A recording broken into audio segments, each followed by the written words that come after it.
Take it home where you spread it around. If you don't like who's in there, vote them out. That's what election day is all about. And the biggest gun we got is called the ballot box. If you don't like who's in there, vote them out. Vote them out. Vote them out. And when they're gone, we'll sing and dance and shout. And she'll bring some new ones in, and they will start the show again. And if you don't like who's in there, vote them out.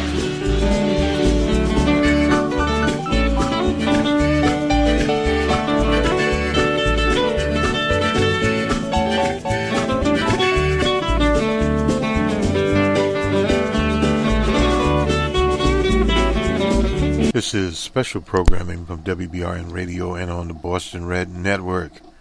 Minnesota's 3rd Congressional District debate is the title. It's on the 5th of October 2018.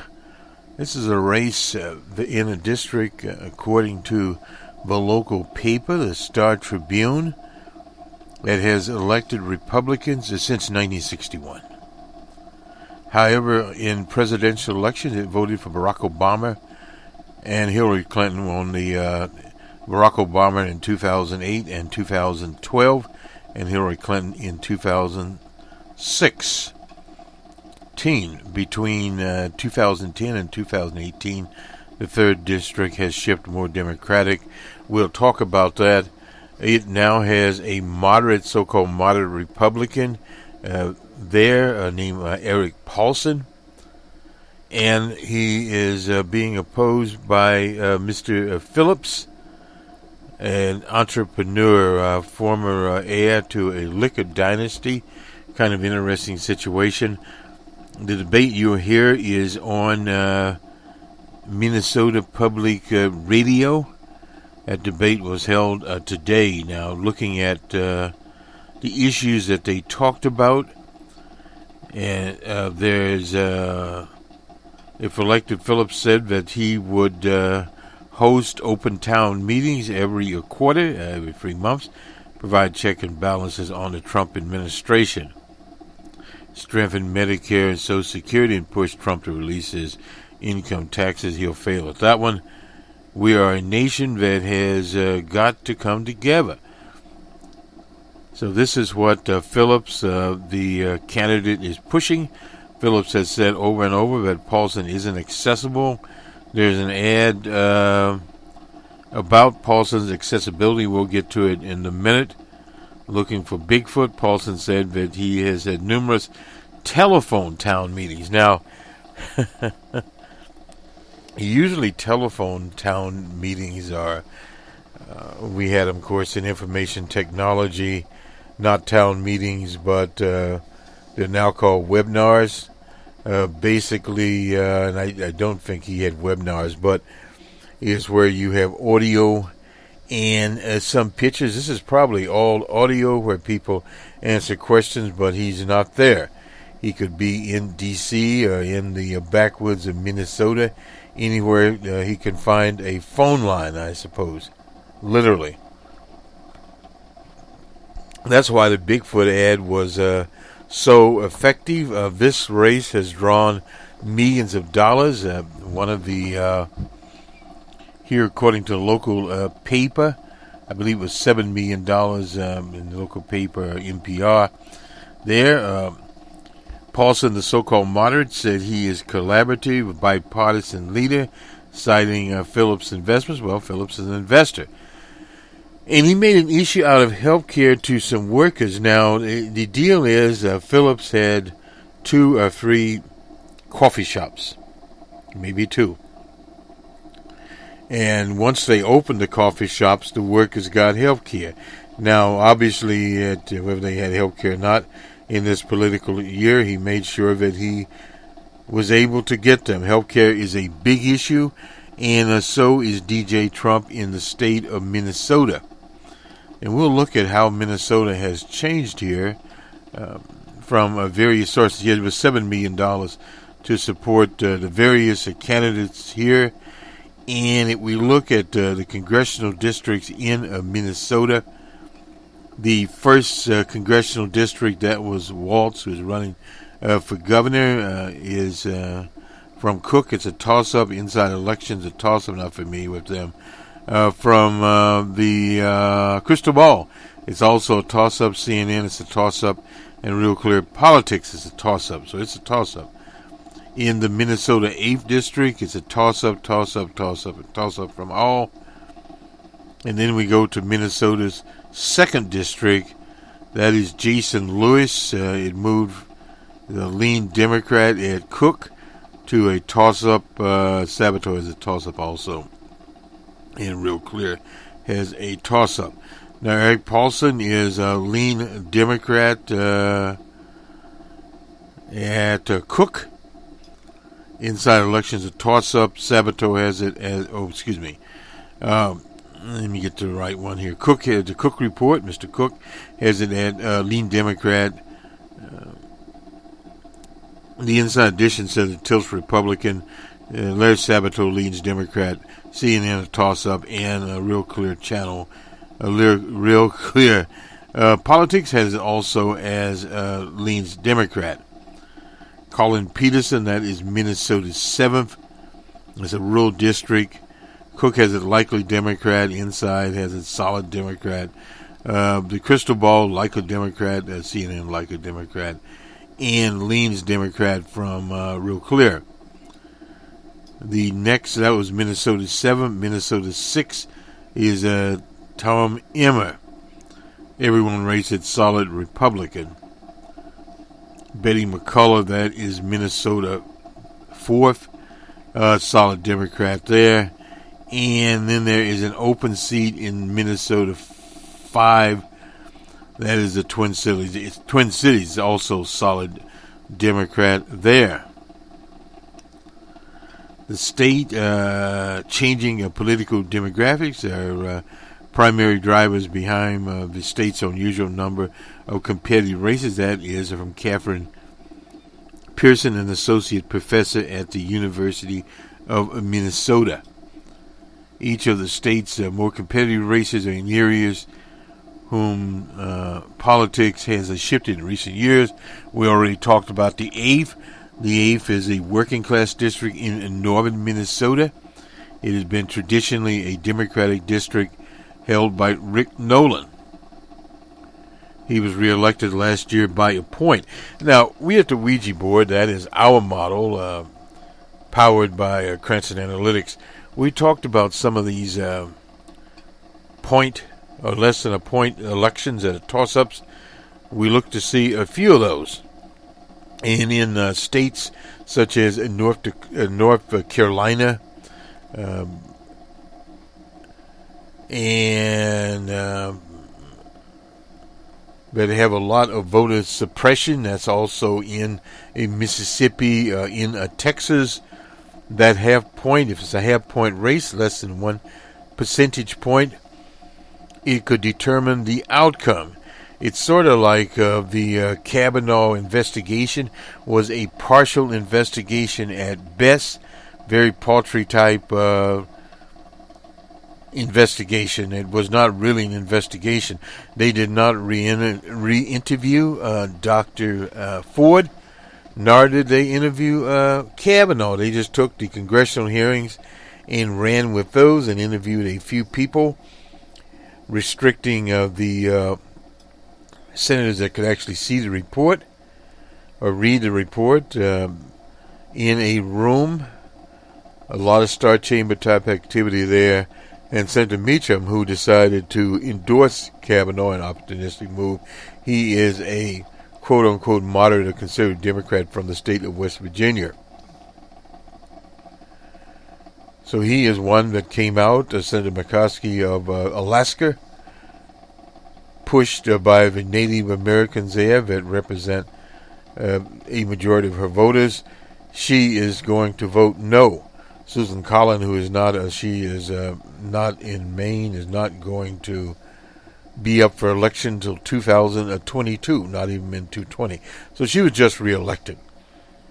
So she will vote for him And the retiring Senator Flake, to his name, Jeff Flake out of Arizona, says he will support him. So in other words, the fix is in. And Kavanaugh, we'll have more of this, incidentally, on the week that was. Kavanaugh penned an op-ed in the Wall Street Journal. He's a Wall Street Journal type person, claiming he's independent. He lied. But there are a lot of lies going on there. We'll talk tonight about the big debate. And we did it also on Friday Java. We asked you to check the program out, whereby the Business Independent Daily, a very respected poll, called it the Kavanaugh boost, and we have polling to back that up. How much Kavanaugh boost will be in the 3rd District, we don't have any indication of that at the present time. Period. So back to the local paper here. A more precise way to estimate each district's patterns shifts in the Cook report. Voter index. That is a measurement by the Cook report that compares districts' average Democrat and Republican presidential shares to national averages. According to the index, the DFL-controlled districts in the greater Minnesota have been steadily shifting to the right. That is in the north. That would be the 8th and the 1st. And Republican districts in the Twin City Metro have been shifting more moderately. They call it left. We just went over those particular numbers and some of the polls out there. We'll go to the current polling today, real clear politics here, and see if we have anything new that is coming out today. We do this every day, and we'll, on the week that was, we'll do Mr. Cook and some others. Now, these are on a Friday. These are Berkeley polls. We won't go into those because this is in the state of California. Virtually all the state of California, except for some approval numbers at 45, according to Emerson. That's University that's in town. That's right across from the Common. And the Democrats are up by 8, according to it. Rasmussen actually has DJ Trump at 51, and we're very suspicious of that. One of these very close races here out on Thursday in the state of Florida, Mr. Nelson and Mr. Scott, 1 point between them. In Tennessee, that's a Fox News poll. Blackburn is up by 5, according to it. Donnelly is up by 2, that is in Indiana. Kramer is up by 12 in North Dakota. It's almost about time we'll be calling that race for Kramer. Debbie Stabenow is up by 18 also. When you start getting these double-digit leads, we'll check back in middle October and see where we are. Period. So that is pretty much the recent polling here. And let's go to someplace here. We have the missing one. Here's this commercial here. We found Bigfoot. I guess Bigfoot is known as Mr. Paulsen. Here we go. I thought I was good at hiding. Then Erik Paulsen comes along. I mean, how can you have tens of thousands of people looking for you all the time and not one of them find you? I started to wonder, did Erik Paulsen really exist?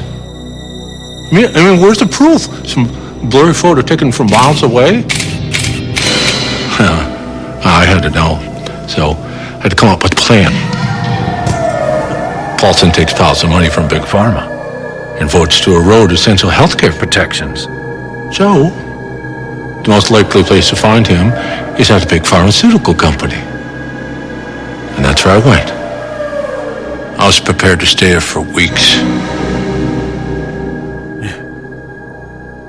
It took 7 minutes.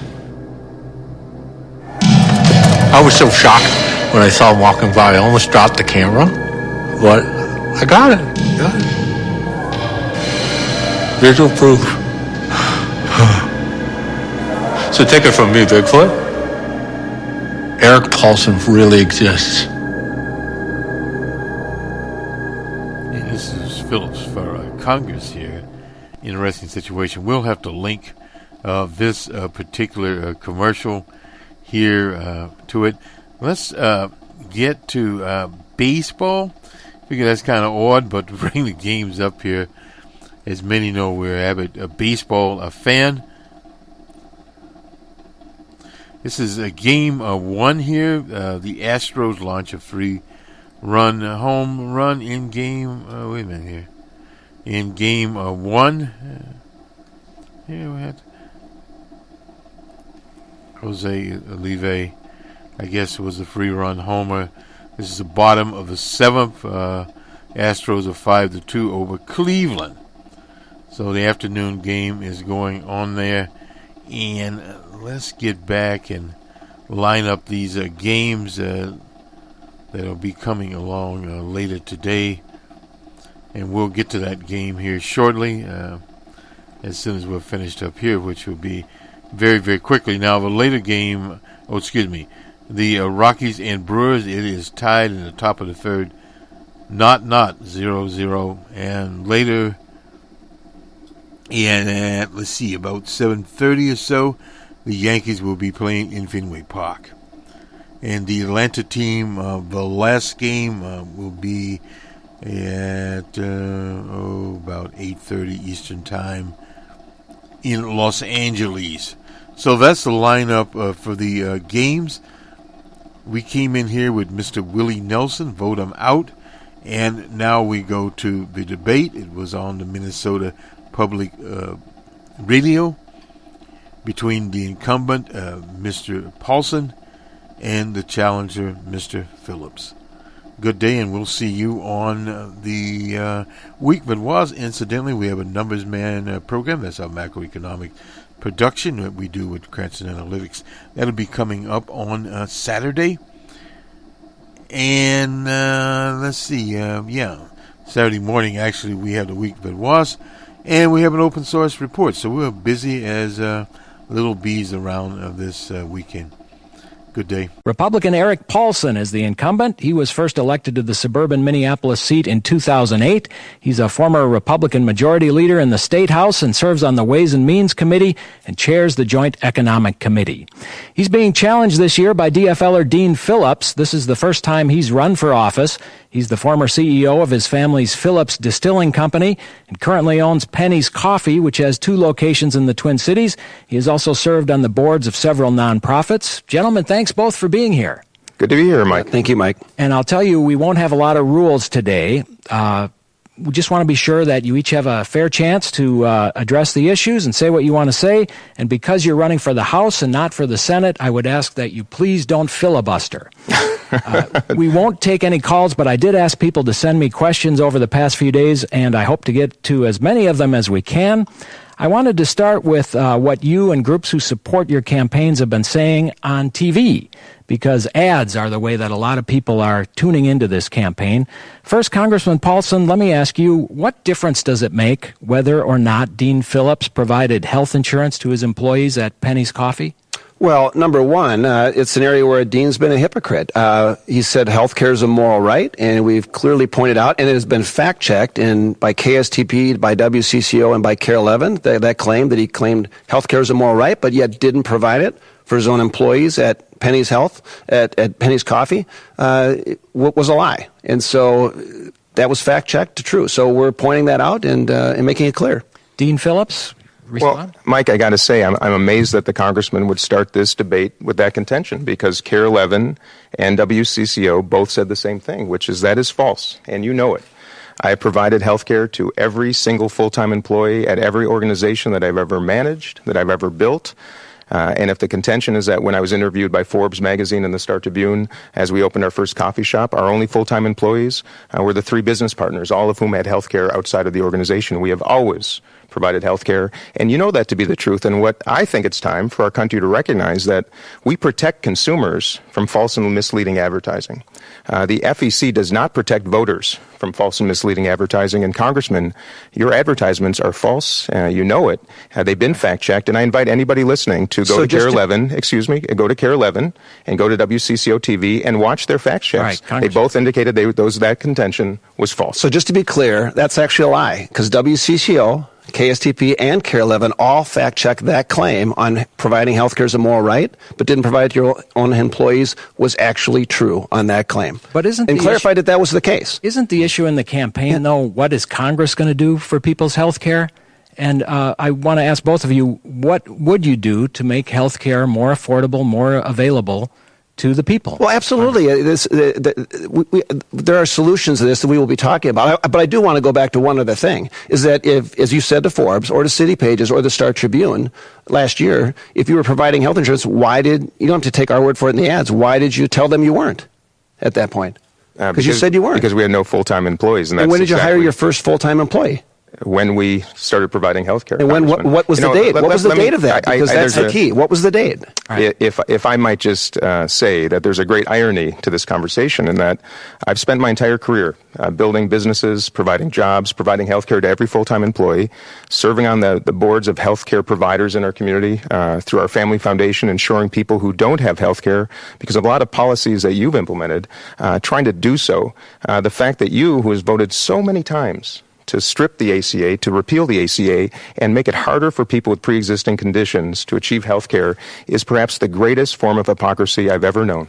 And that's actually a point in one of Dean's ads that he's running, because he mentioned pre-existing conditions face to camera. And so we have backed up all of our claims in our ads with facts that have been fact-checked. But the claim that I don't support pre-existing conditions face to camera is patently false. In fact, the bill that I voted for clearly states out and is printed in the bill, nothing in this act shall be construed as permitting health insurance issuers to limit access to health coverage for individuals with pre-existing conditions. And I talk about that every time, but talk about the need for health care reform and the solutions to actually lower costs. And you can support the Affordable Care Act, which robbed $700 billion out of Medicare, or that drove up premiums and destroyed Minnesota's health care market. But I am working on finding actual solutions to lower costs. I think we see this just fundamentally differently. I believe the ACA needs to be fixed and improved, and there are ways to do so. I'd like to be a part of that. I think it's time that our nation does ensure, we make the moral decision to ensure that everybody has health care, because we are the only developed nation in the world that chooses not to do so right now. We also pay twice as much as any developed nation in the entire world for health care, yet our outcomes are mid-pack. I believe the best way forward is expanding Medicare as a buy-in option for Americans to choose. I believe in choice. I believe in the freedom to have options, and I believe in competition. I believe the way forward is to ensure that there is more competition and more choices. I also believe it's time that Medicare start negotiating prescription drug pricing, because our country right now subsidizes the entire world.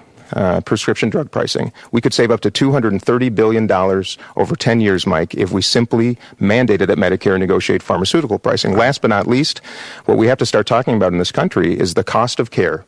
And no matter which way forward we choose to proceed, the cost of care is out of control in this country. And I think it's time that Medicare start playing a role in reforming our care delivery model, which would mean that we start rewarding prevention instead of procedures. And in that, we will save money and ensure that we have money to provide health care to everybody. Erik Paulsen on health care. What will you do if you I would just think the answer is this, is that it is coordinated care, it is chronic care management, and we do need to make reforms to Medicare, because 68% of all Medicare recipients have 2 or more chronic conditions. That's consuming 93% of all costs in Medicare. So physicians, physician assistants, doctors, they should be reimbursed for a coordinated care model for chronic care. That's important. That's the reform model forward. But on the broader the question of health care reform, more competition is important. It's not allowing a Medicare buy-in, because even groups like the AARP have said they've had concerns with that, because it could exacerbate the Medicare situation we have right now with higher premiums for our current recipients and seniors. I will not destroy current Medicare for our seniors right now, but value-based health care, so we're not just reimbursing providers based on the number of procedures that they do, but it is more wellness, it is more prevention, and they are rewarded for actually good outcomes on patients. Let me get back to the ads for a second. Dean Phillips, you had that Bigfoot ad. It got a lot of attention, went viral. But do you really think voters in the 3rd District don't know who Erik Paulsen is and don't know how to find him after he's been in Congress for 10 years? Well, I believe representation begins with listening, Mike, and I've been doing so for a year and a half in the district, driving my truck around, listening to people, and time again, every single day, from thousands of people, it's the same message, that they believe it's a responsibility of a member of Congress to show up, to host town hall meetings. I've already publicly stated that I would host at least one open, accessible public town hall meeting in various parts of the district every quarter, in addition to hosting policy forums, because I've recognized a need and an appetite to educate voters about the issues of the day. We've had 3 already on campaign finance reform, on the environment, on health care, and the answer is yes. In fact, that ad is really a hallmark of our campaign because it was all done by local people. Volunteers, the local creative community, and our country needs a little bit of dose of levity right now in our politics, and that ad was a nice example of how we could bring a little bit more humor and, frankly, decency to the discourse. Well, and one thing I'll mention is obviously being accessible as a member of Congress and being a listener is key and important to being effective, and I've got a strong reputation of that, whether it's hosting 23 different telephone town hall meetings in the last year and a half, my own personal in-person town hall meetings. Now, some of those town hall meetings were very uncivil, with outbursts and boos and screaming, and people don't want to come and be yelled at or screamed at. They want to make sure they've got a voice. So I've done additional 150 individual business visits, my 249th school visit this week, 60-some community forums, and individual office hours with more than 150 personal constituent meetings. You would be hard-pressed to find any individual who said they weren't able to even meet with me if they wanted to meet with me privately, and that's very important. I do take one exception, and I don't complain much about the ads that are put up, but I will take exception to one of Dean's other ads that is up right now. And that's the one where he is essentially mocking or making fun of one of my congressional staffers who is a young 20-year-old on his first job. And we had a time when I think congressional staff were sort of off limits. But there are bits and pieces where you direct folks to your website, and then you say, and the voices are that they make it sound like I'm evasive or I'm not responsive. This was an intern and a first staffer with a speech impediment who was going to a speech therapist. And, you can imagine sort of how that makes him feel. But I think that is just pathetic. Well, if I might say, I think it's a core responsibility of every member of Congress to appear in public. And Congressman, for a year, I've been asking you, inviting you to simply appear in a public forum at which any member, any voter can come and ask both of us questions. I think that is such a basic responsibility. And by the way, we live in challenging times, and conversation is sometimes challenging. Despite that, I will absolutely hold public town hall meetings regularly so that people can challenge me. And I got to tell you, I learn more from people who see things differently than me. And that's a hallmark of this campaign. Republicans joining Democrats on my campaign to do it differently. Okay. And as for that ad, I might just say that what we were pointing out is truth, which is that even your staff can't tell voters where they can find you. And that is my contention. And by the way, to mock and make fun of someone with a speech impediment is wrong. And I think that is pathetic. And I am accessible. And I will continue to hold town hall meetings and be accessible. And I've done community forums. I'm not going to go to campaign rallies and events with one side just to suit your needs. Well, then I will accept your invitation to appear in a public forum at any time. Yep. All right. Let me just, I got a question from a listener. Just on this subject of ads, which 2 ads for your campaign do you think give the voters in the 3rd District the best insight as to why they should vote for you? And Congressman Paulsen, start with you. Well, one ad I'll mention right off the bat is that it is important, regardless of who you are or who you represent in your community, that you're willing to stand up to your own party, even if it's the president. And one of those ads that I've been running is protecting Minnesota's Yellowstone, which is the Boundary Waters Canoe area. And I said no to my own party when there was a bill on the floor. I said no to the administration when they were shortchanging a review, an environmental review that was put in place by the last president. And I think it's important to allow that review to go forward. And growing up and having the ability to travel to the Boundary Waters and knowing it's an important wilderness area, that's one key component that we've emphasized in one of our ads. Okay. I'd love to respond to that, because the ad that the congressman's referring to is one where he calls the Boundary Waters Minnesota's Yellowstone, indicating that he's filming it in front of the Boundary Waters when in fact it's at a lake in Chaska, I believe. And to say that you stand up for your own party when you vote 98% of the time with Donald Trump and about an equal amount with your own party in a district that is so purple is a very odd contention to me. And frankly hypocritical. Erik Now, Paulsen. I'm proud of the message I'm trying to send, which is there's a better way to do this. Okay, there's an inclusive way. Let's let the Congressman respond. Well, first of all, the 98% figure that Dean has used is a great bumper sticker slogan, but it's not truth. You say truth is truth. But look, the fact is, if you look at what President Trump has signed into law, 70% of what he has signed has been bipartisan. That's actually the best record of any president in the last 20 years. And of that 70%, Amy Klobuchar's voted for 91% of those issues. So keeping the government open. Dean, would you have voted against that? Keeping the government open? 98% Would you have voted against giving our military pay, the highest pay raise they've had? Would you have voted against that? Those are the issues I've voted for. The question is about standing up to your own party and your record. The records are records, and they're truth. Dean Phillips, which two ads that you've run do you think give voters the best reason for voting for you?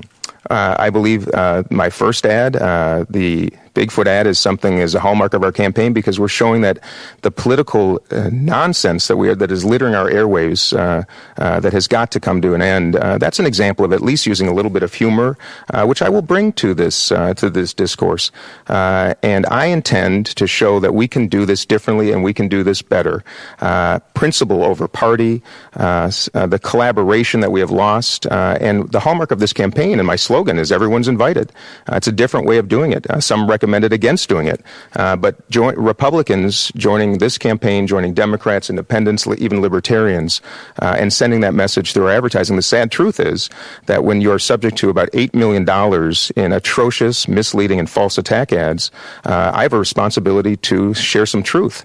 Right. And frankly, that is my responsibility, and I'll continue to do so. Well, I will just say that everything Dean is saying, I'm actually practicing. If you're looking for someone who's collaborative, who cooperates, who compromises to get things done, that's exactly what I've been doing as a member of Congress, whether it's working with members of our own delegation on important legislation like anti-human trafficking and sex trafficking efforts with Senator Klobuchar, or standing up to my own party and being bipartisan, or pushing some issues on climate change, for instance. And so bipartisan efforts are important. I'm number 3 in the entire Congress for getting bipartisan co-authors of my bills. That includes the Senate and the House, by the way. So it's a model I think that is important for legislators to listen and to follow up and cooperate and collaborate. If I may respond to that, perhaps at the very top end getting co-signers, but Congressman, that same website indicates that I think you're second to the very bottom in getting those bills signed into law. And there may have been a time where you were immoderate and collaborated, but 98% of the time with Donald Trump is truth. That is the record. Anybody can go online and fact check that. And I remember there was a time when you were part of the Bipartisan Problem Solvers Caucus, and you're no longer a member. Things have changed. That's clear by your voting record. And at least let's talk about truth. That is my only request in this entire debate. Yeah. Erik Paulsen. Well, I think it's important to be true with one. The ad that was mentioned, the Bigfoot ad, is not true because I have been doing all the community outreach and forums. And I'm one of only a handful, 34 members of Congress, that actually got a bill signed into law by President Obama. So it doesn't matter who the president is. When it's a good idea, I will work forward to passing initiatives on a bipartisan basis. That's been clear. I was never a former member of the Problem Solvers Caucus. The caucus wanted a rule that said if the group votes, you have to stick together as a group. And I think that's been a dysfunctional component of Washington because the Freedom Caucus and other groups have been dividing parties, going more left and more right. And so I will never turn over my voting card to some other group. I will always use it to protect Minnesota and my district. But I do go to Problem Solvers meetings because I get along with those members of Congress and know them very well. Then we see it differently. I hope, should I have the honor of serving, that is the first caucus I wish to join, and that's quite a contrast because I think that's how Congress should work. Democrats and Republicans joining together to come up with thoughtful solutions, bring them to the House floor and work together. That is, in fact, the fundamental difference, I think, between these two campaigns. That's Dean Phillips. You're listening to a live debate between Dean Phillips, he's a Democrat, and Erik Paulsen, he's the Republican incumbent in Minnesota's 3rd Congressional District. Election day, just a little more than 30 days away now, and so we're trying to let the candidates speak for themselves on where they stand on the issues that matter. Let me talk about the tax bill that passed last year. Congressman Paulsen, you helped write that bill. You think it's a good deal for the people in the 3rd District? Why? Well, it's certainly performing very well on the economic announcements that were just made today. The lowest unemployment now since 1969 for the country. Actually, the 3rd District in Minnesota has the best unemployment record, the lowest unemployment in the entire country at 1.9%. So tax reform is about making an efficient economy even stronger. and modernizing our tax code. So it's everything we said it should be, lower rates for everybody, and at the same time build it for growth. So we've seen consumer confidence at record levels, small business confidence at record levels, more wages going up, pay raises, as well as investment and productivity increasing. So we've gone from 2% growth to 4% growth. And honestly, the results are much more stronger than any of us really expected they would be only 10 months. Dean Phillips, would you have voted for that bill? Well, I'll tell you, the bill, I call truth as I see it, and most bills are gray areas. There are parts that I like and parts I don't like, and the tax bill is no exception. The economy is strong. It was getting stronger at the end of the Obama administration and has continued to. I think we're on a bit of a sugar high for reasons I can describe. But that bill had components I did like. I agreed. It was time to reduce the corporate income tax rate in this country to make us more competitive with the rest of the world. And I also wanted to repatriate dollars from overseas because that's a great stimulus to our economy. That part I agreed with. The part that was unfulfilled, that was a great promise of this bill, was that middle-income Americans would accrue benefits from it. And the truth is that about 80-some%, if not more, of the benefits accrue to the top 1% of this country and corporations. That is a disservice to tens of millions of people in this country. But what's particularly concerning to me is what it does to Minnesotans. And Minnesotans in the 3rd District. We all know that Minnesota is a higher tax state like California, New York, New Jersey. A lot of people take advantage of the state and local tax deduction. In fact, almost 50% of 3rd District residents do, to the tune of over $17,000 per tax return. So that is why I imagine that 12 of your Republican colleagues in the House voted against that bill, all of whom were from California, New York, and New Jersey. That's the responsibility of service, is your people over your party. And that bill, I think, did a massive disservice to Minnesotans, to the favor of Texans and Floridians, deep red states, a bill that is designed to help them, but most grave, in my estimation, and sir, you have for many years said that one of the greatest threats to our country is the explosion in our national debt. And that is now exploded by the tune of $2 trillion, with a T, $2 trillion because of that tax bill. Okay. And the way that you said that we can address that is by attacking Medicare and Social Security and Medicaid in the next Congress. And I find that to be so counter the principles and values of the 3rd District. Well, there you're making things up. I never said we would attack Medicare or Social Security in the future Congresses. You just said that. In fact, the tax reform that passed has made Medicare stronger and Social Security stronger. And the Congressional Budget Office has affirmed that with more resources coming in. You know, but it's added to the deficit too, hasn't it? It's added to the deficit on the short term, but CBO also says and acknowledges in the long term, our debt to GDP ratio gets stronger over time. So we have to focus on the spending side of the equation. And absolutely, the Affordable Care Act needs to be addressed because those types of mandatory spending programs are driving up costs. Medicaid, Medicare, where the reforms are needed that we talked about, need to be addressed. The 83% figure, I think that you just mentioned, though, that's patently false. It's been fact-checked. Most of the benefits go to the middle class. A higher percentage of taxes now that are paid from wealthier individuals, those making over $1 million like yourself, versus those who are middle and low-income folks. Those are the folks that I've been working to help. Those were the benefits went to. I actually worked to fix the SALT deduction. At one time, it was proposed to have no SALT deduction. I wanted to make sure it was there for middle-income folks. That's why we had the $10,000 cap. Dean would want to restore that, but if you restored it, it would be only about a $10 tax benefit for those who are in the middle-income folks, but it would be $30-some thousand for millionaires like Dean and others. And he didn't answer the question how he would have voted on the bill. How would you have voted on the bill? I would have worked hard to ensure that this economic expansion benefits the people that need it the most, not by favoring those who need it the least. And it's hard to have a debate when truth doesn't rise to the top, and that's why I'm running for Congress, Mike. This is what is so troublesome in our discourse, spending millions of dollars on television, disseminating lies and falsehoods, even in live debates. The truth, Congressman, is truth. And all of these, if people took the time to do a little due diligence and do some research, that would elevate. But now we live in an era, unfortunately, where we can't even decide on truth, and I'm on a mission to elevate that. But you don't want to say whether you would vote for the bill or not. For that bill, in that current, I would vote to reduce the corporate income tax rate. I would have done so over time. I would have. Well, let me explain, because as a member of Congress, should I have that honor? Vote yes or no? Let me tell you, if I had been a member of Congress, I would have advocated very strongly for the people of my state and for middle-income Americans who should have derived more benefit from that tax bill. That is what I'm saying. As simple as that. I was not a member of Congress. You were. You served on the Ways and Means Committee that wrote the bill. You voted for it.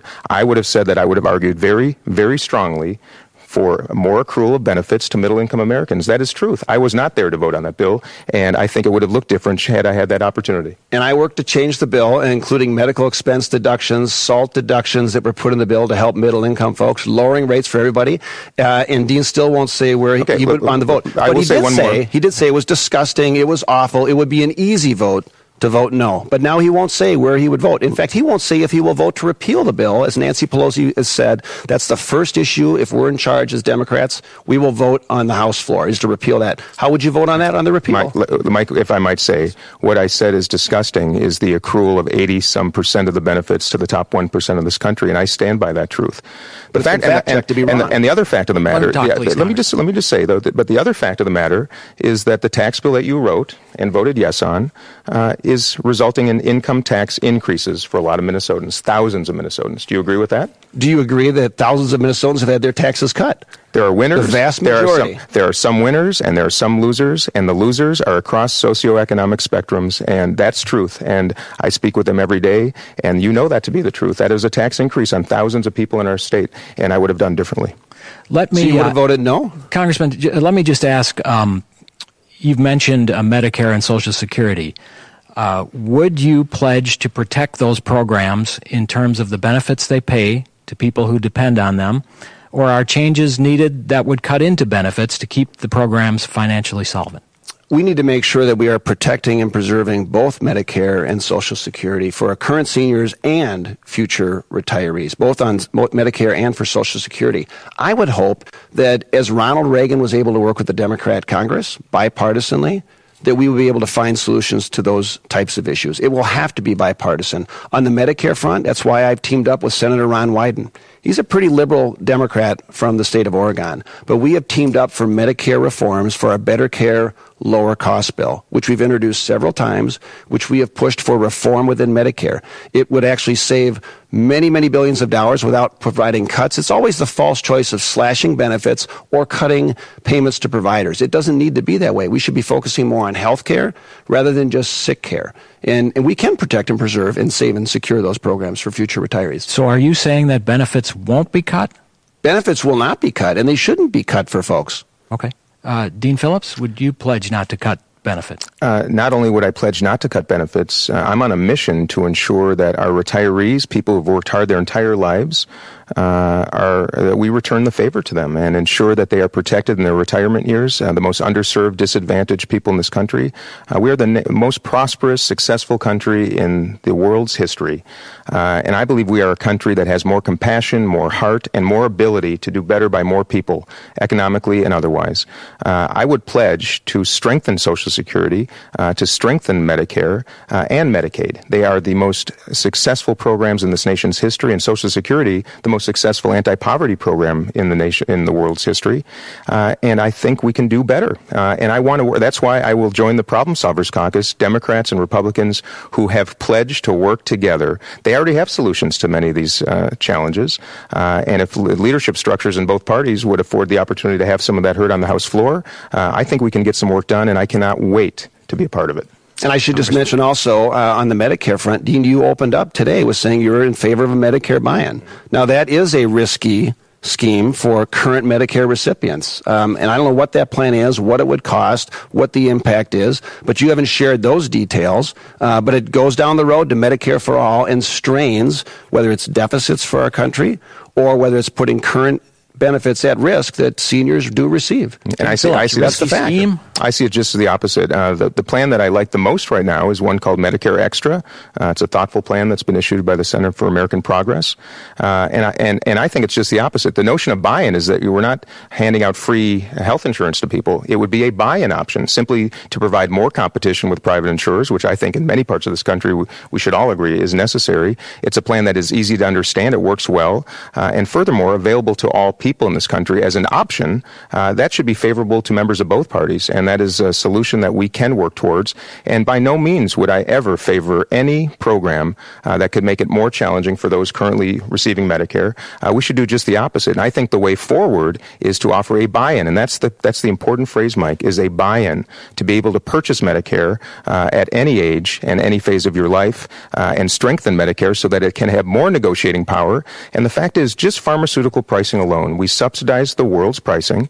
We could save $230 billion a year. But my opponent, Congressman Paulsen, takes so much money from Big Pharma, I believe over $1 million in his career. It makes it really hard to vote for anything that would force Medicare to negotiate those prices. I take no money from any of those entities. I will vote on principle, not on party. Let's be clear. The Center for American Progress themselves has said that a Medicare buy-in option is just a plan to give political cover for those that want to go in the direction of Medicare for all. In order for that to work as a buy-in, you would have to pay high premiums. No one is going to pay high premiums of their own choice. You would have to subsidize. The government would have to subsidize certain premiums and choices. Isn't that what's happening as we do right now? And that's why it would put the program further at risk if you're having current seniors have to pay more to cover additional subsidies of someone else who wants to buy in. I would rather have the private market assist folks who aren't of Medicare age. We should have competition across state lines. We should have medical liability insurance reform. We should make sure that individuals and companies and small groups can band together to buy their health insurance so you can actually get it for coffee shop employees and make it available. Mike, that's a great point of difference between us. We can do better by this notion that it's cover and that it's going to stress. You say the private sector is what can solve the problem. If anybody listening right now thinks that the private sector has done a good job of ensuring people that have high-quality health care at an affordable cost, I would challenge that, because I think we are in a very grave situation in this country, letting the private market try to afford something that the public has got to play a thoughtful role in, not an exclusive role, but an optional role. And that is my way forward, and goodness gracious, nobody that I know thinks that the private sector has done a good job of ensuring that health care is affordable and accessible. Well, goodness gracious, I can't imagine that the government will have an adequate solution here. Look at the Affordable Care Act. Everyone was promised their premiums were going down by $2,500. They were promised they could keep their doctor. They were promised they could keep their health care plan. And you know what?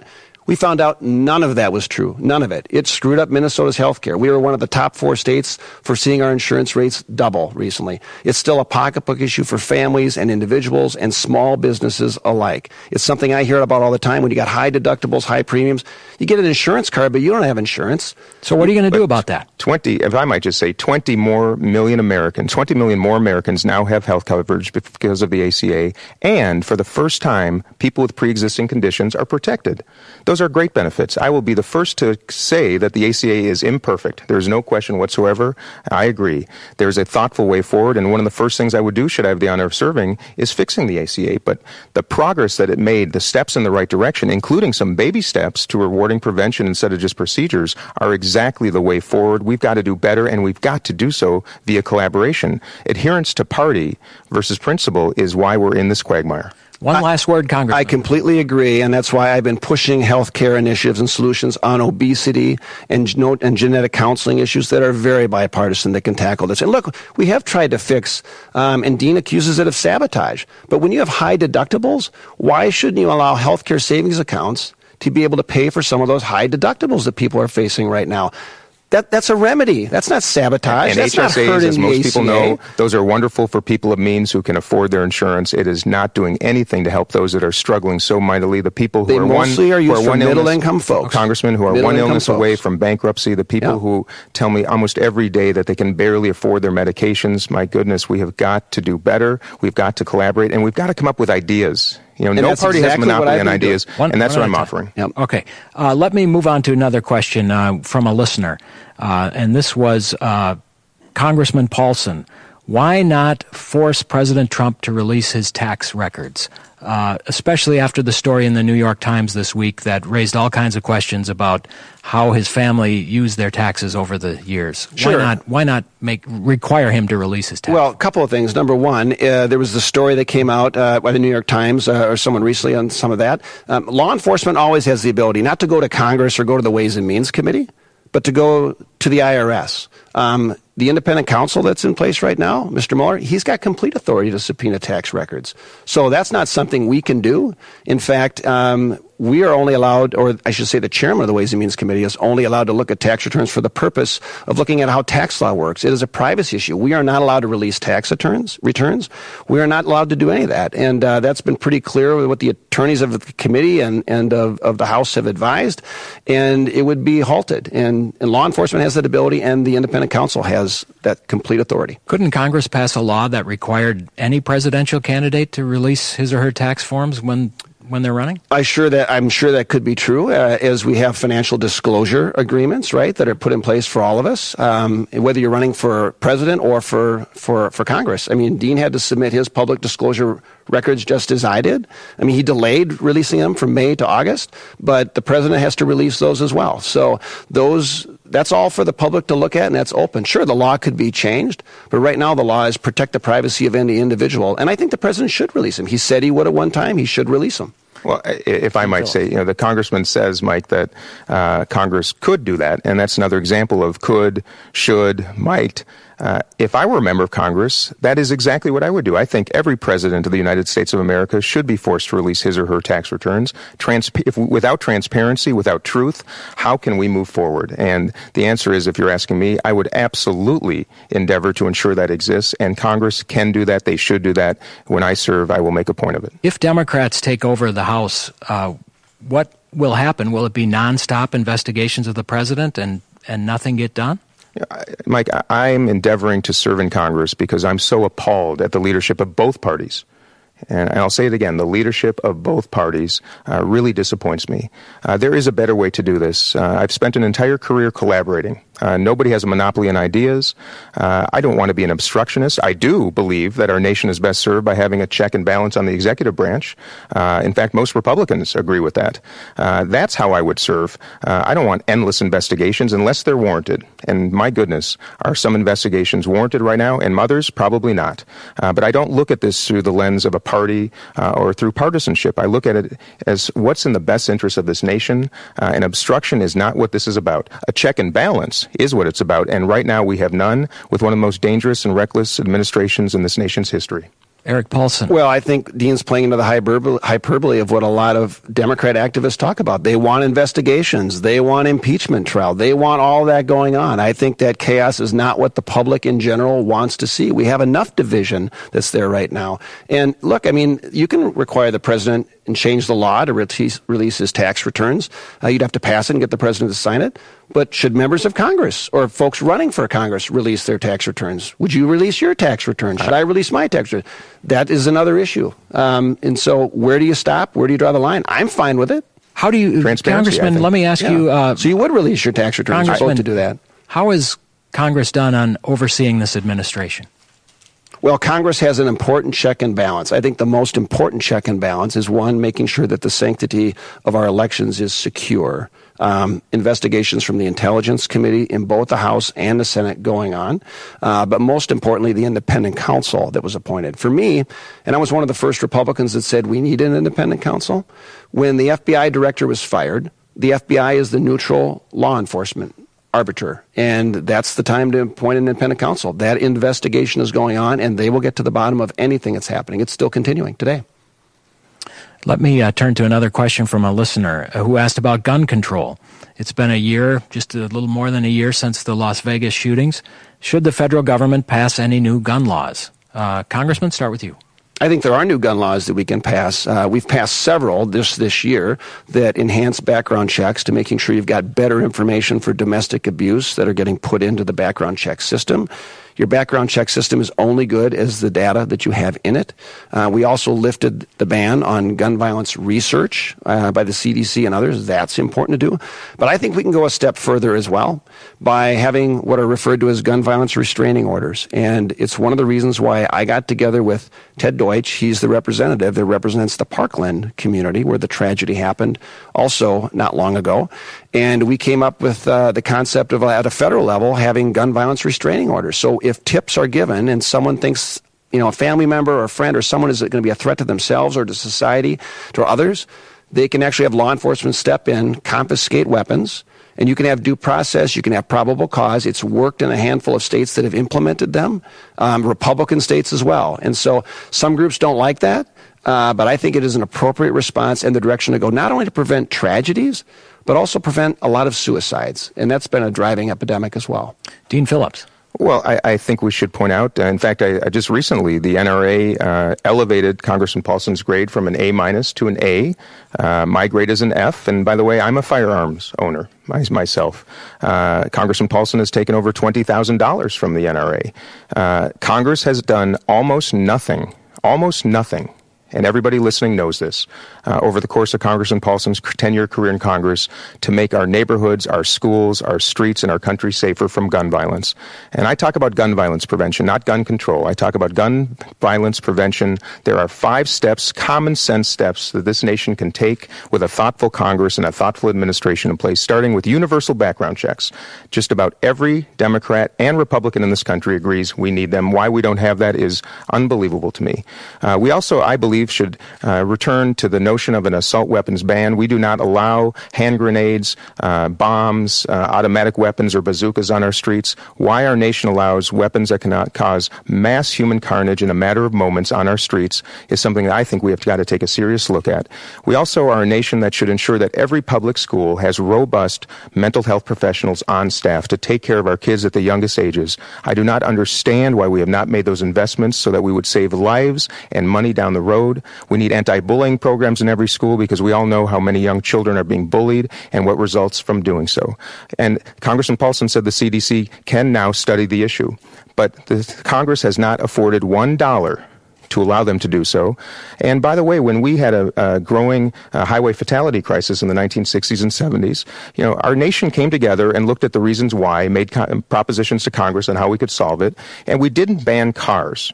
We made cars safer. We made streets safer. We lit them better. We ensured that seatbelts were in every car and airbags. We should look at this issue the exact same way. But I'm going to close this by saying until we reduce the money in politics and the stranglehold that the gun lobby and other lobbies have on Congress, a Congress that is bought and sold systematically, we will not be able to address a lot of these issues. And that's why nothing has been done on gun violence in 10 years that Congressman Paulsen has been in office. I intend to do much better by the people I hope to represent. Erik Paulsen. Well, I'm confused. We lifted the ban on gun violence research. We actually enhanced background checks. We made those changes. We fixed NICS. I voted to support more dollars going into the NICS background check system. I've actually focused on things that we can actually find solutions to.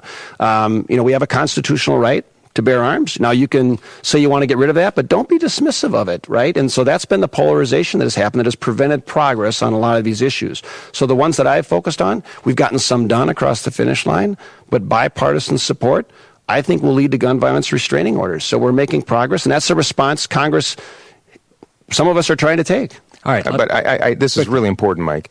Lifting a ban, which was in place, the Dickey Amendment, lifting a ban on the CDC from studying the issue is one thing. That's easy.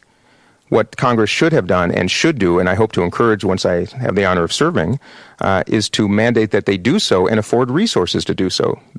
Anybody that would disagree with that would really surprise me. And I have an understanding of the Second Amendment, and I support it, and Americans do have the right to bear arms. I'm one of them. Okay. But common sense has got to rule the day. Well, common sense says lift the gun ban, the violence research, right, on the ban on gun violence research, which had been in place for decades. So, of course, you need to provide resources for that. The mental health care funding, that's been coming. We passed a significant bill just recently last week that not only provides a stopgap measure to the end of the year, but has important resources for school violence programs across the country. And that was a follow-up to the legislation that passed earlier last spring. The same percentage that I'm voting with Trump, lockstep and barrel, that was signed and passed into law. We need to do better, and we will. Let me just get to another listener question on climate change. First, are humans responsible? And second, what specific actions do you support to address it? And Dean Phillips, start with you. I believe in science, first and foremost. I cannot even believe a statement like that has political connotations in this day and age. Congressman Paulsen not long ago said he wasn't smart enough to know if climate change was real and if it's caused by human beings.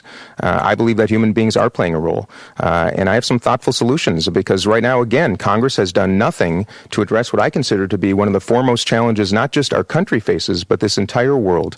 And if we hope to serve our children and our grandchildren and preserve not just our country, but plan it for the future, we have got to act. I favor a notion that has Republican roots. In fact, one that is very deeply supported by someone who hosted a fundraiser for Congressman Paulsen just last week and who participated in my climate change forum. The notion is a carbon fee and dividend program, which is not a tax on energy because it returns every single dollar to American taxpayers, anybody with a Social Security number. We have got to provide incentives to migrate from a fossil fuel-based economy to a green energy economy. And that is unanimous in most people I speak with every day, including Republicans, who are conservationists. It's at the heart of conservatism. That is how we do this together. We are like-minded, but Congress's inactivity, unwillingness to address the most grave situation this country faces has got to change. Erik Well, Paulsen. we may be like-minded on this, where this is an issue of concern that needs to be addressed. Absolutely. It's one of the reasons why I'm in the Climate Solutions Caucus. Now, you have to join that caucus with the Republican and a Democrat. And I would think you would appreciate anyone that has collected additional information and make policy decisions based on that information that is coming in. So I care very deeply about conservation, protecting our environment, protecting the boundary waters. It's very authentic to me, Minnesota's Yellowstone. But at the same time, just pushing forward a carbon tax or an energy plan that will raise taxes on gasoline or on utilities that will hit a lot of middle and low income folks. Now, you can have some sort of scheme where you're giving refunds and rebates and all that sort of thing, but you're going to have pain for a lot of people that use those resources. It's a very regressive tax, and I think that's the wrong direction to go. So what specifically, and by the way, the question was, what specifically will you do, though? Well, my solution is this. We need to come up with additional resources, right, as bipartisan folks in Congress, whether it's the Climate Solution Caucus or others, to come up with proposals to make progress on this issue. We've done that with supporting our military that wanted to take climate concerns into action, for instance, and we voted. There's a small minority of Republicans that voted with them. But I have to say, of all the issues that, Dean, you've been a hypocrite on, whether it's health care or the tax bill, this is probably the one that's the largest because you've been asking for a fossil fuel-free economy out on the campaign trail, and yet you've held hundreds of thousands of dollars in investments in coal and Halliburton and Exxon and energy stocks and sold those recently to divest after it was scrutinized. You're running for Congress, and so you're not backing up your position. Congressman, let's stop. It's hypocrisy. On that subject, like most Americans, I hold mutual funds and I entrust the management of my investments to others. And once I discovered that I had investments in those, you're right, I divested. And I made a point of doing so. And should I be elected to Congress, I will put all my assets in a blind trust so there will be no conflicts. Ironically, my policy perspectives would actually reduce the value of those holdings if I'm successful. But what is real hypocrisy is joining the Climate Solutions Caucus, I believe this year. Was it this year? And having a 14 or 16% lifetime rating by the League of Conservation Voters. That is hypocrisy. That is truth, and we have got to start talking truth. Quick response. Actually, the truth is you not just invested in mutual funds, the Dakota Access Pipeline, right, which is an energy pipeline that's going on, that debate's going on right now. You had up to $150,000 invested in one individual pipeline. Do you oppose the construction of the pipeline? No, I support it. In fact, it's actually been shown to reduce greenhouse gases, but I think it's hypocrisy to say that you're against all these energy provisions and then have millions of dollars or lots of investments and reap the benefits of selling your assets and delay selling those assets or their disclosure of them from May until August when it can be scrutinized more by the media. Well, Mike, like I said, I've asked my investment advisors to sell anything related to fossil fuels, and the fact that you would say that is surprising to me because Congressman Paulsen is one of the biggest takers of campaign money from big oil. So how can you make thoughtful decisions based on our environment when some of your biggest supporters is the fossil fuel industry? I will not take a dime from them. I never will. I never have. And that is a difference between our two campaigns. I take no PAC money, no special interest money, no federal lobbyist money, and no money from members of Congress because we need people in Congress representing principles and the people that they were there to serve, not the interests of financier campaigns. There's a grave difference. That's exactly right. And it's why I always vote for my district, for my state, and for my community. And I never look at votes and connect them to any support that I may receive at all. But you're a hypocrite again on this issue, too, because you're welcoming millions of dollars in TV ads from PACs that are being spent on your behalf right now. Can we talk about that, Mike, for a moment? Isn't it the law that you can't coordinate with those people? You can't coordinate. It is. It's the law. And Mike, Correct. as Congressman Paulsen knows, the hallmark of my campaign is to rid our politics from this horrific money, dark money, massive amounts of special interest money, massive amounts of federal lobbyist money. We have a Congress awash in money. If you want to know why votes don't match quotes by Congressman Paulsen, follow the money. I have for over 6 months asked Congressman Paulsen to sign a very simple pledge. It's called the Minnesota Way. It would mean no PAC money in our race, no no PAC money, no special interest money, no self-funding, which is something in 1997, you might recall, right here in St. Paul. You authored legislation that would have gotten rid of PAC and special interest money in our elections, because you and I both at some point recognized that as a good thing.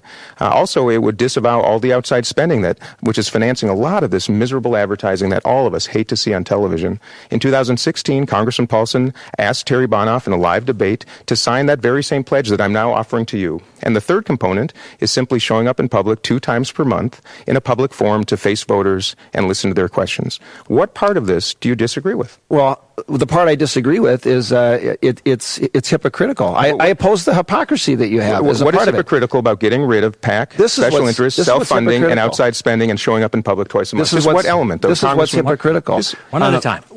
Answer. I campaign and raise funds just like every member of the Minnesota delegation. I'm no different than anyone else. Amy Klobuchar raises money for her campaign the same way I do. I work with Amy Klobuchar on a number of issues. Dean, can you look in the camera right now and say that Amy Klobuchar or Tina Smith are not campaigning the Minnesota way? I can look in the camera right now and I can look in the cameras right now, and I will do so. This is at the heart. They're not campaigning the Minnesota Congressman, way. if I can you asked me to look in the camera and say, I would like to say this is a wonderful opportunity. We can do better. We will do better if we take the money out of our political system. Democrats and Republicans are just as guilty. I am the only person running for Congress in the United States of America that takes no PAC money, no special interest money, no federal lobbyist money, and no money from members of Congress, because you know that they also use money to influence votes. I think both parties should come together and do this differently. I'm trying to lead by example. That is why I want that opportunity to be one voice that can build a chorus. And Congressman Paulsen asked me to look in the cameras and say everybody should do it. Everybody should do it. And I'm going to leave this with you once again, because today we could make a difference. Let me just ask a quick question from a listener. Is the press the enemy of the people, as President Trump contends? And where do you get your news? And I just need like a 30-second response from each of you. Congressman. Where do I get my news? I read the local papers. I read the Wall Street Journal. I read national publications as much as possible. I try to stay away from cable TV, to be honest. Dean Phillips. And I read the Wall Street Journal, I read the Star Tribune, I read the New York Times, and I make a point of watching both Fox News, MSNBC, CNN, and our national news channels, because it's a responsibility to understand how people are receiving news in this day and age. And I will tell you, and this is not just to be funny on NPR radio, but I listen to NPR because I want truth, and it is hard to discern in this day and age. The fact that we have demeaned the profession of journalism and reporters, where many feel under threat, including at President Trump's rally yesterday in Rochester, is a grave risk to our democracy. Okay, we are just about out of time, and you've been very gracious to come and talk, and I think we had a fair airing of a lot of the issues here. We didn't have an opening statement. I want to give you a little less than a minute to make a closing statement. And Dean Phillips, start with you. Thank you, Mike. Thanks for offering us this opportunity to speak with voters through the airwaves. Our country is facing a very dark period right now. But I want people to know that we can be optimistic and we can be hopeful, because I started this campaign out of anxiety after the 2016 election, and I can tell you it has been converted to optimism. The extraordinary people that I visit with every day gives me a source of hopefulness that I never knew existed. I was driving here today on 394. It was dark, it was rainy. Of course, we know what's going on in the Senate today. And I saw a crocheted heart on the overpass on 394. And I thought that one act of kindness changed my day. We are a nation that has got to come together. I want to inspire that. We have 64,000 contributors, 1,500 volunteers, Republicans, Democrats, and independents coming together. That's the hallmark of my campaign. I want to bring it to Washington. There. Congressman, I asked you the first question. You get the last one. Thank you. Well, first of all, thanks for hosting our debate today. I will say this. In a highly challenging and politically charged environment, I'm one of those members of Congress that has actually been able to work across the aisle and get things done. And it takes a lot of work and effort to get folks to sign on to your bills, but if it's a good idea, I want both Democrats and Republicans on it. So I've gotten important issues done for Minnesota, whether it's repealing the medical device tax, whether it's protecting the boundary waters, whether it's making sure that human trafficking and sex trafficking is all going to be behind us. These are personally very gratifying issues, and I pour my heart and soul in them, and I'm always going to be accessible and a good listener, because to be effective, you've got to collect more information and make values and judgments based on the information you're collecting, and I'll continue to do that and transcend the partisan divide. I want to thank you very much for coming and for speaking to our audience today. Congressman Erik Paulsen, thank you. Thank you. And Dean Phillips, thank you for coming. Mike, thank you very much. That is our program.